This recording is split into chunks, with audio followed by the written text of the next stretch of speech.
Operation Faithful Patriot underway now. Every invader about to know how Mad Dog Mattis got his name.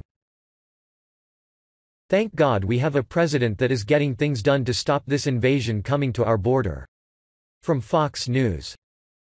Roughly 5,200 U.S. troops will be deploying to the southern border in response to the migrant caravan pushing north through Mexico, U.S. officials told Fox News on Monday. We'll reinforce along priority points of entry so as to enhance Border Patrol's ability to harden and secure the border, Air Force Gen. Terrence O'Shaughnessy, head of U.S. Northern Command, said at a news conference in Washington, D.C., adding that the deployment would be completed by the end of this week. The reinforcements headed to the U.S.-Mexico border are support troops, not combat troops, and will include 3 engineering battalions with heavy equipment, as well as aviation and medical personnel. Most of the troops are on active duty and will carry weapons, but will not be part of any law enforcement effort in deference to the Posse Comitatus Act, which prohibits the federal government from using the armed forces in a domestic police role. The troop deployment, first reported by the Wall Street Journal, had been expected after Defense Secretary Jim Mattis approved the request last week. But the number of troops is far higher than initial estimates.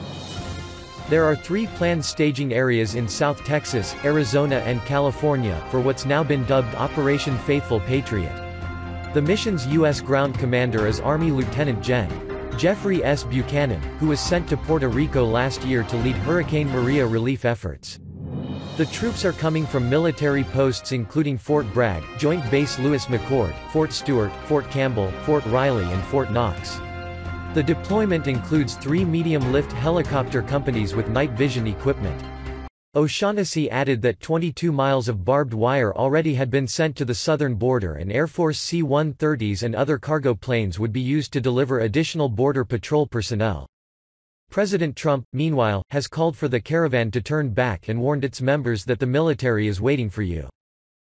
He tweeted Monday, "Many gang members and some very bad people are mixed into the caravan heading to our southern border. Please go back, you will not be admitted into the United States unless you go through the legal process. This is an invasion of our country and our military is waiting for you.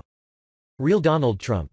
Many gang members and some very bad people are mixed into the caravan heading to our southern border. Please go back, you will not be admitted into the United States unless you go through the legal process. This is an invasion of our country and our military is waiting for you."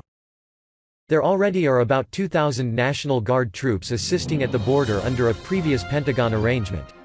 With thousands of additional troops headed south, there will be roughly the same number of American forces positioned along the southern border as there are deployed to Iraq and Syria combined.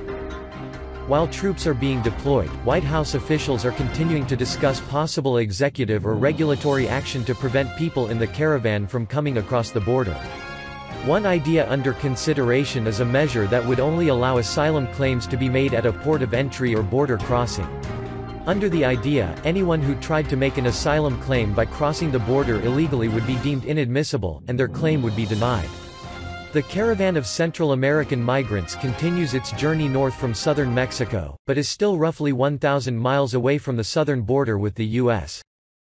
The caravan is now estimated at 4,000 people.